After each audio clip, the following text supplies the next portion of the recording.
జయశంకర్ భూపాలపల్లి జిల్లా కాళేశ్వరం ప్రాజెక్టులోని అన్నారం సరస్వతి బ్యారేజీలో సమస్య మళ్లీ మొదటికొచ్చింది.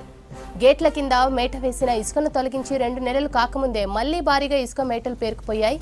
బ్యారేజ్ మరమ్మతుల కోసం గత కొన్ని నెలలుగా 66 గేట్లు ఎత్తి నీటిని నిల్వ చేయకుండా దిగువకు వదిలారు అధికారులు. ప్రస్తుతం 18 వెంట్లలో 5 మీటర్లు ఎత్తు మేర ఇసుక మేటలు పేరుకుపోయాయి. దీంతో బ్యారేజ్ గేట్లను కిందకు దించలేని పరిస్థితి నెలకొంది.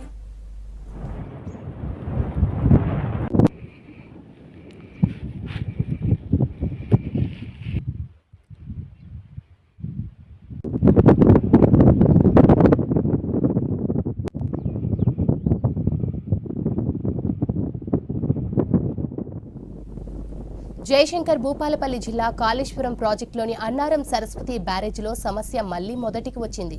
గేట్ల కింద మేట వేసిన ఇసుకను తొలగించి 2 నెలలు కాకముందే మళ్లీ భారీగా ఇసుక మేటలు పేరుకుపోయాయి.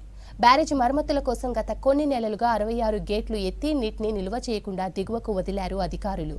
ప్రస్తుతం 18 వెంట్లలో 5 మీటర్ల ఎత్తు మేర ఇసుక మేటలు పేరుకుపోయాయి. దీంతో బ్యారేజ్ గేట్లను కిందకి దించలేని పరిస్థితి నెలకొంది.